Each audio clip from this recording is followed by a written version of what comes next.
Welcome to Cerca. You're listening to part 2 of our dark tour through Los Angeles. If you haven't heard part 1 yet, you might consider starting there, but if you want to jump right in, feel free. The water's lovely if you don't mind the sharks. In this episode, you'll hear about some places and some recommendations for things to do. Don't worry about taking notes. Like all of our episodes, we'll put it in the Cerca app for you.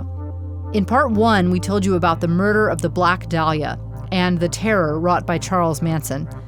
After Manson, life in LA changed, and the way the media covered crime in LA changed. Now, we leave the 1960s where love was free and arrive at an era where everything has a price.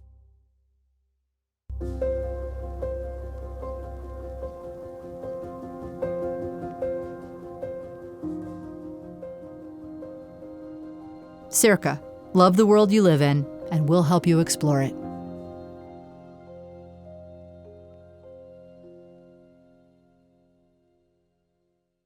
If the 60s were about dropping out, the 80s were about dialing it up to 11.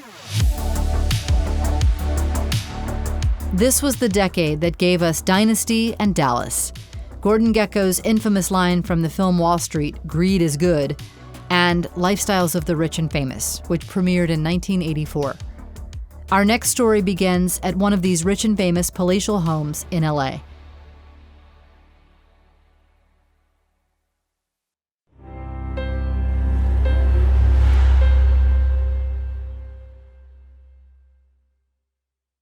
Is greed good? The Menendez brothers. As someone very sagely said during the parricide trials of the Menendez brothers, anytime your kids kill you, you are at least partly to blame. Elizabeth Wurtzel. 722 North Elm is a gorgeous 2-story Mediterranean home nestled in the heart of pristine and posh Beverly Hills 90210. A few blocks away is one of the most famous luxury shopping streets in all the world, Rodeo Drive, baby. Originally built in 1927, this beautiful house sits on half an acre of land and has over 9,000 square feet of living space. It also has a 2-story guest house, a private tennis court, and a pool. And it also has a story to tell, a story and a crime that epitomizes life in Los Angeles in the 1980s for a certain class of people.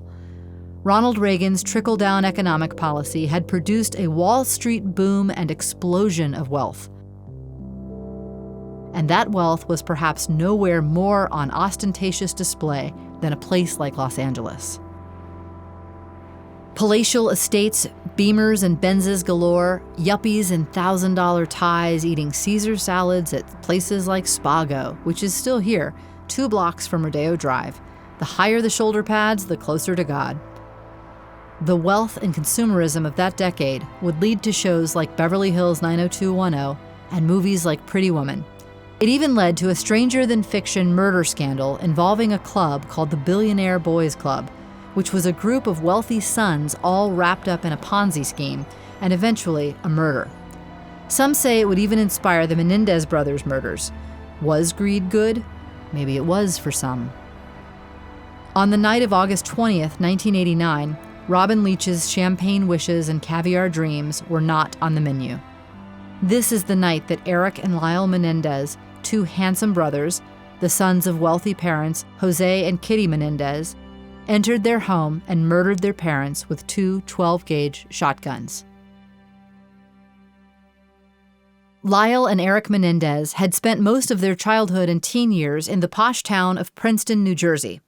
There, their father, Jose, was a successful businessman known for his bold ideas and his off-putting and pompous personality. He rose in the ranks of an accounting firm, then was hired as the VP of Hertz, the rental car company. From there, he moved to RCA, which brought him on as the COO of their music division, and Jose helped them sign acts like Menudo, the Eurythmics, and Duran Duran. The family lived in a New Jersey mansion. Jose had achieved the American dream times a million. Several million, in fact. But then, in 1986, Jose's company transfers him and his family to Los Angeles. Lyle, who has just graduated from high school, goes off to attend Princeton University, while Eric begins attending Beverly Hills High School. Beverly Hills High School, by the way, is still operating on its original and legendary campus, and you can see it in plenty of films, including It's a Wonderful Life. Interestingly, though, it's not the high school set for Beverly Hills 90210. It does, however, boast a long list of celebrity alumni, from Betty White to Lenny Kravitz to Angelina Jolie. Beverly Hills is where the Menendez family's problems come to a head. Because you see, though they looked perfect, things behind closed doors are far from it. Jose has been unfaithful to Kitty so many times over the decades that their marriage is now in tatters. Lyle has just gotten in major trouble at Princeton for plagiarism. His father is enraged about it. And Eric has fallen in with a wayward group of other rich kids without a cause who have started robbing houses and cars, a bling ring decades ahead of its time. But even this is only the tip of the iceberg, because the biggest secret in the Menendez house is what Jose allegedly does to his sons behind closed doors. According to testimony and interviews from both Lyle and Eric, their father began molesting them as young boys, and the abuse continued for Eric, who was still living at home. What really happened on the night of August 20th? It's hard to know for sure because, of course, the only two people who lived to tell the tale are the same two people who pulled the triggers.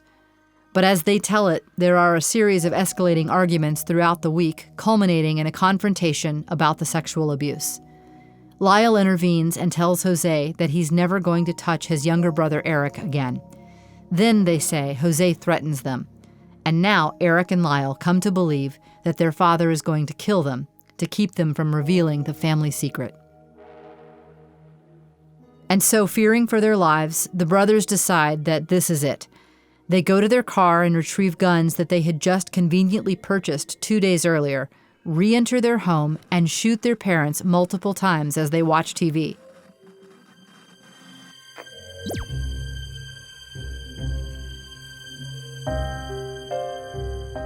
Now, things are moving fast. First, the boys need to get rid of the shotguns and casings. They hop into their car and speed to Mulholland Drive, a road that winds from east to west through the Hollywood Hills, a drive that offers brilliant nighttime vistas of the city and is definitely worth doing yourself. We'll set you up with a link in the notes. Eric and Lyle toss the guns over a random hillside. Now they need to start establishing an alibi, and quickly, so they head back towards Beverly Hills. The roads that lead back from Mulholland to Beverly Hills run along several canyons, including Benedict Canyon, where Charles Manson and his company massacred Sharon Tate and her house guests almost exactly 20 years earlier. The Menendez brothers very likely pass right near the house on Cielo Drive, having no idea that they will soon become the next trial of the century. Then they head to a movie theater to see Batman. However, it's sold out, so they buy tickets for the next film that's playing. The movie is called Licensed to Kill. They may not be good at the whole alibi thing, but they sure have irony on lock. At a certain point, they realize their movie alibi is a little thin, so they leave the theater and head to a Taste of LA food festival, which is happening in the wealthy neighborhood of Santa Monica. There, they try to meet up with one of Lyle's friends. They wander around the festival for some time looking for him with no luck. By this point, though, they wager they've killed enough time to cover their tracks.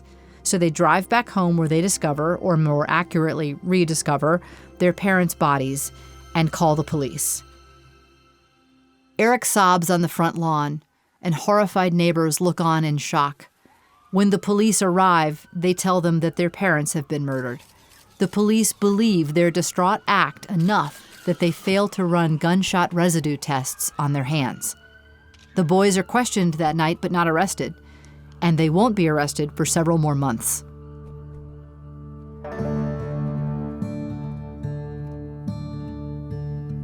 Jose's and Kitty's funerals are a well-attended who's who of the rich and famous. Most everyone believes the boys to be tragically orphaned and making the best of it. But there are a few things that don't quite feel right. At the funeral, Lyle gives a 30-minute, heart-wrenching eulogy to his parents. But then later, as they ride in the limo, he turns to his father's former secretary and says, "Who said I couldn't fill my father's shoes?" Lyle points to the tassel loafers on his feet and informs her that these are, in fact, his father's shoes. And then there is the small matter of their very large spending spree. In just a few months after their parents' murders, the brothers managed to spend almost $700,000 of an estate worth an estimated $14.5 million. They buy Rolex watches, 3 of them, just a few days after the murder, plus new cars, limousine service around New York, personal bodyguards, and courtside tickets to the Knicks. Friends, family, and the police harbor suspicions, but still the brothers are free. There is no definitive evidence of their guilt. Eric is about to change that. Eric is having issues. To help him through, he has a therapist, Dr. Jerome Oziel.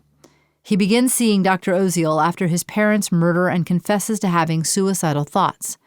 Dr. Oziel doesn't seem to understand why Eric wants to kill himself, and Eric needs him to understand what he's truly carrying. And so on October 31st, 1989, Halloween, the night when the veil between the living and the dead is said to be at its thinnest, Eric confesses to Dr. Oziel that he and his brother killed their parents. Now, doctor-patient confidentiality is no joke. So Dr. Oziel is bound by a professional obligation to keep Eric's confession a secret. And at first he does. He wants to talk to Lyle too, but Lyle is livid. He can't believe Eric told his therapist. Perhaps he's even more than livid. He joins Eric for another therapy session, and Dr. Oziel describes him as menacing. Lyle tells the doctor that the brothers had discussed killing him to cover their tracks. Dr. Oziel now tells his girlfriend about the brothers' confession and their threats. And now, fearing for her life, his girlfriend goes to the police and tells them everything. See, Lyle thought Eric had made the blunder by telling Dr. Oziel, but in the end, it was Lyle's threat that voided their legal doctor-patient confidentiality and allowed the doctor to eventually testify against them. The brothers were arrested and instantly became the newest trial of the century in Los Angeles. Regardless of the facts, the press put a spotlight on have versus have not Los Angeles. Were the brothers so damaged from years of abuse that they were justified in killing their parents to escape it? Or were they greedy rich kids who saw their chance to be the next billionaire boys club members? The first jury couldn't decide, and so the brothers received a mistrial. All the while, they were housed in the Los Angeles County Jail as they waited for their next trial. After spending years behind bars awaiting a second trial, they would eventually be convicted and sentenced to life in prison. They were sent to different correctional facilities and wouldn't see each other for almost 20 years. In the meantime, they would both eventually marry women who wrote them letters while in prison. Today, their story is getting renewed attention as a TikTok campaign to relitigate their case in the wake of the #MeToo movement and society's evolving thoughts about sexual abuse. As with the Dahlia and Manson, the Menendez brothers' case once again cast LA in the lead role of a morality play. To many, the brothers became the personification of the corrosive greed and materialism that prevailed in America, and especially in LA, in the 80s. No one gets rich without paying for it. But before we move forward in time, one more little moment to share. One day, Eric is being returned to his cell at the LA County Jail, where he's spending his time while waiting for his second trial, when the door at the end of the hallway opens. The police are bringing a new prisoner into the jail. In fact, the prisoner is going to be housed right next to Eric. As Eric approaches his cell, he hears it. "Hi, Eric," the new inmate says. Eric looks up. He can't believe his eyes. "Hi, OJ," Eric says. The Menendez brothers, whose case best defined the 80s in Los Angeles, have just collided with the man whose case defined the 90s.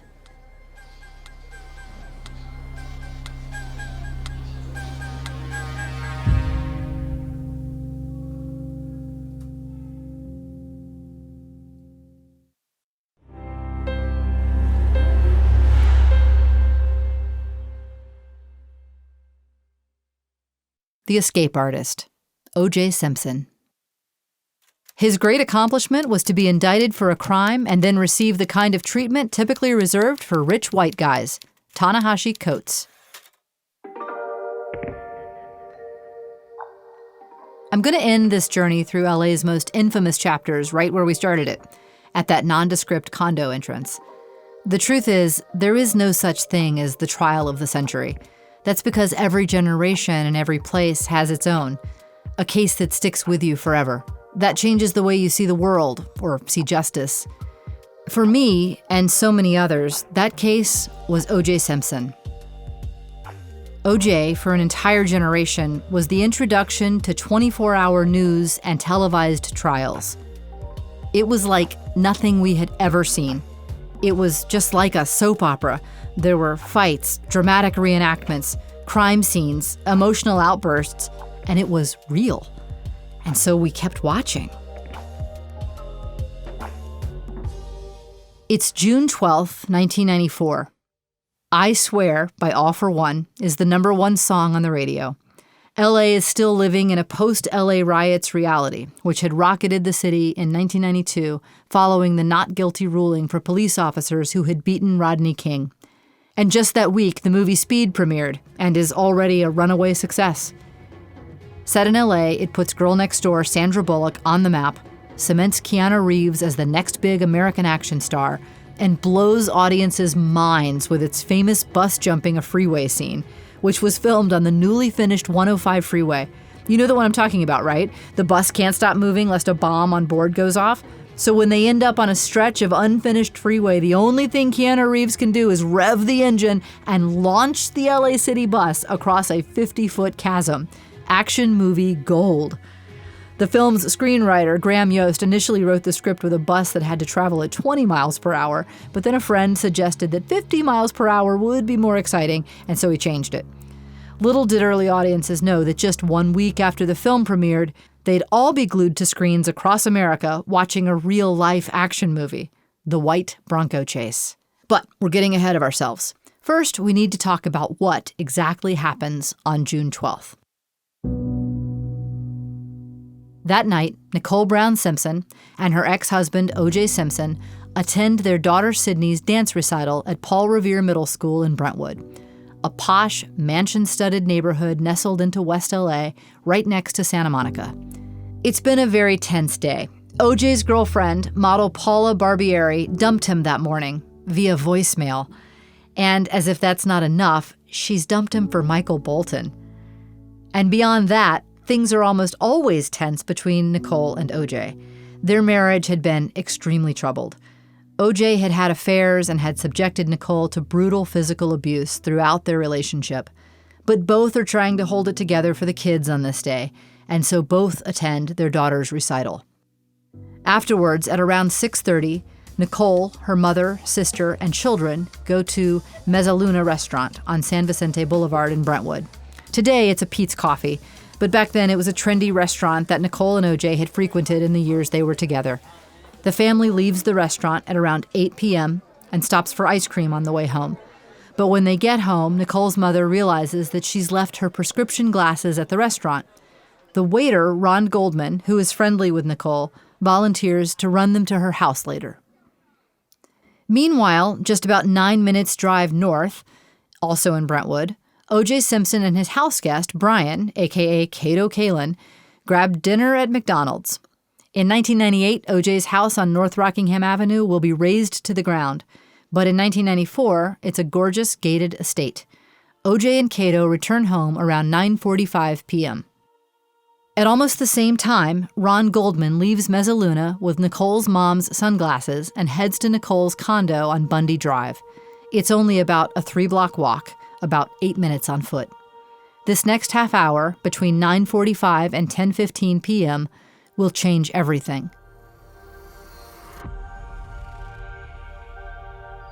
At 10:15, while watching television, one of Nicole's neighbors, Pablo, hears the cries and constant barking of a dog. Now, fun fact, 13 years later, Pablo, who just happens to be a ghostwriter, will ghostwrite a little book called If I Did It by O.J. Simpson. It will outline the hypothetical way in which O.J. might have done the murder, if he did it. But that night, Pablo is Nicole's neighbor, and he's concerned. Meanwhile, at O.J.'s Rockingham estate at 10:25 p.m., a limo driver pulls up. O.J. has a flight to Chicago that night, and he's there to pick him up. But O.J. isn't answering. The limo waits. He buzzes again. Still no answer. 15 minutes later, at 10:40 p.m., his house guest Cato hears 3 loud thumps on an outside wall of his room in the guest house. They startle him. Meanwhile, out front, the limo driver keeps buzzing for OJ, but getting no answer. He calls the limo company to see if he should leave, but they tell him to stay until 11:15, since OJ is always late. At 10:55, the limo driver sees a man that fits OJ's description walk across the driveway towards the house. 5 minutes later, Cato comes out front to investigate the noises he heard earlier. He sees the limo driver, and the driver buzzes the house again. This time, OJ picks up. He apologizes and says that he overslept and has just gotten out of the shower. Just after 11 p.m., OJ loads his bags into the limo, and they head for the airport. By 11:45, he's on a flight to Chicago. 30,000 feet below, something is clearly not right on Bundy Drive. A neighbor is walking their dog and finds one of Nicole's dogs wandering the streets, off-leash. Its paws are covered in blood. At 12:10 a.m., the bodies of Nicole Brown Simpson and Ronald Goldman are discovered outside her townhouse. Gruesome photos of the crime scene will eventually be leaked and make their way onto the front of every news station and newspaper in America, singeing themselves into our collective memories. When the police enter Nicole's house, they find a cup of melted ice cream on the banister, the TV on, a bath drawn, and candles lit. This was clearly a surprise attack. Nicole and OJ's 2 children are asleep in their bed, no idea that their entire world has just exploded.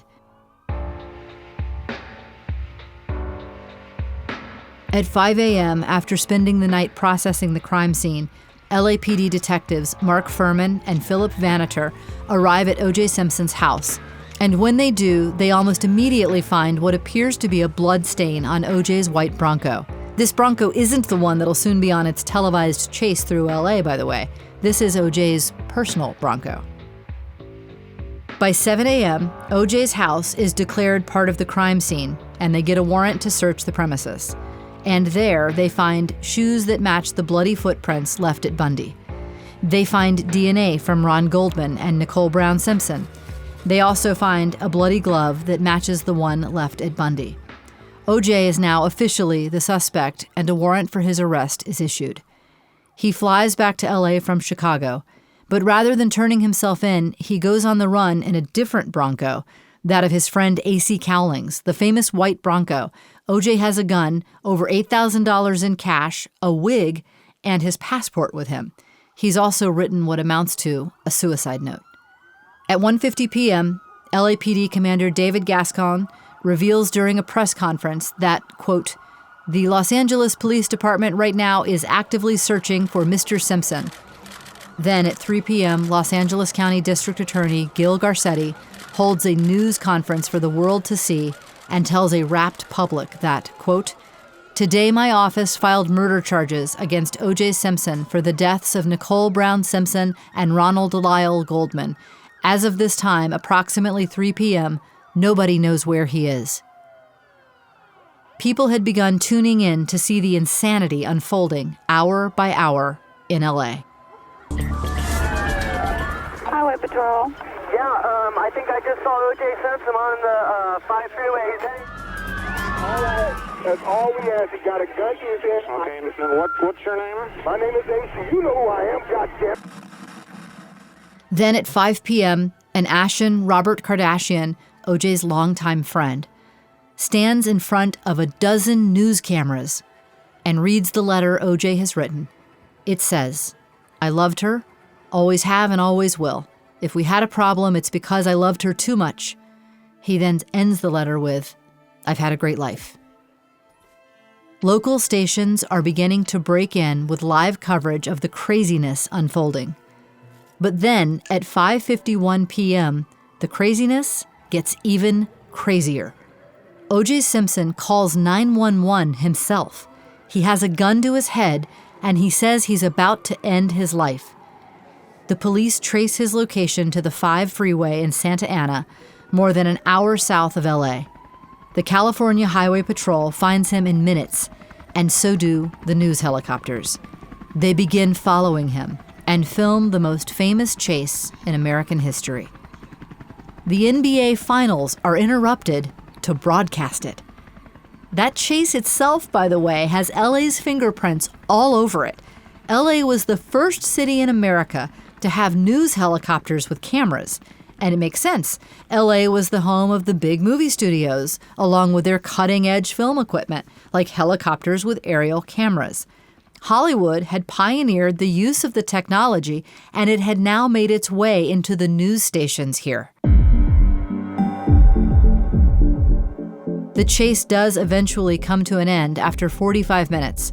Upwards of 95 million people have watched it unfold on live TV. In fact, it becomes the busiest day Domino's Pizza has had to date because so many people are glued to the screen. In an era before DoorDash, if you wanted it to come to your house, you probably had to order pizza. OJ is arrested and charged, and eventually he is sent to the county jail where he will spend almost 3 months in a cell next to Eric Menendez. During their time as cell neighbors, they talk a lot. They reminisce about the old days. Because the Menendez brothers and OJ knew each other before their infamous cases. Remember when we said that Jose Menendez had been a VP at Hertz? He'd been the one to put together the deal that brought in OJ as their spokesman. Remember those iconic commercials with OJ running through the airport? Jose had helped ink that deal as a young exec at Hertz. And so, OJ had spent time with the Menendez brothers as kids, even staying at their family home. OJ had played football in the backyard with Lyle. He gave him pointers on his throw. Crazy, right? Well, now it was the brothers giving OJ pointers. Eric suggests that OJ contact a high-profile defense attorney named Johnny Cochran. OJ takes Eric's advice, and the rest is history. The trial presided over by Judge Lance Ito, a native Angelino whose roots went deep in the city. His parents had been Angelinos too, but because they were Japanese Americans, they were deported from LA during World War II and sent to internment camps. Lance was born not long after the family had been able to return. Judge Ito makes the fateful and controversial decision to allow the trial to be televised, a call that would alter the justice system, television, and American society forever. Initially, the evidence is damning. There is a bloody glove, a bloody footprint, and DNA linking OJ to the crime. There is also copious evidence of OJ's past as an abusive husband. But there is something else. There is the LAPD's past as a violent and racist department. And this is a point worth repeating. 2 years before, LA had been rocked by the LA riots. The LA riots had erupted in response to the acquittal of several LAPD officers in the beating, on camera, of a black man, Rodney King. How hard would it be to convince a jury of Angelinos, especially African-American Angelinos, that the LAPD might have been willing to tip the scales against O.J. Simpson? Not very, it will turn out.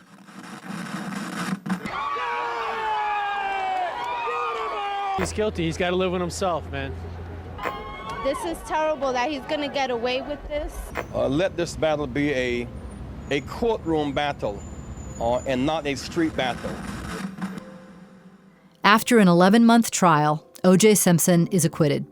The jury deliberated for only 4 hours. When asked why they were so quick to make a decision, one member of the jury replied simply, 265 days. The jury had been locked away from family, friends, and television for 2/3 of a year, and they were done. Faced with overwhelming physical and circumstantial evidence that pointed to OJ's guilt, he somehow managed to pull off an escape that far overshadowed any fancy footwork he'd ever pulled on the football field. And he's done something else. He's launched America into a new era, one from which a powerful narrative will emerge. A story in which sometimes the story you tell and how well you tell it is more important than what happened. A post-truth world of televised trials and a kind of no-holds-barred news coverage that buries the Cronkites and Jennings of a previous era. LA will become ground zero for the genre of reality TV, which isn't really reality at all, but a sort of contrived reality that plays by its own rules. The O.J. Simpson case was one that only could have unfolded in a place like L.A., just like the others you've heard about in these episodes about dark L.A. The Black Dahlia, Manson, and Menendez, they are forever seared into our collective memories. Los Angeles isn't inherently darker or more dangerous than any other big city in the world, but the crimes that happen here, they stick with us. They have celebrities and high-stakes trials and gossip media and paparazzi, and they dial all these things up to 11. The crimes that happen in LA, it seems, are always ready for their close-up. And they keep LA in the forefront of people's minds as a place of extremes, a place in which each new generation sees its dreams coming true, and where previous generations see nightmares of things to come. So sunny, but so dark. That's LA.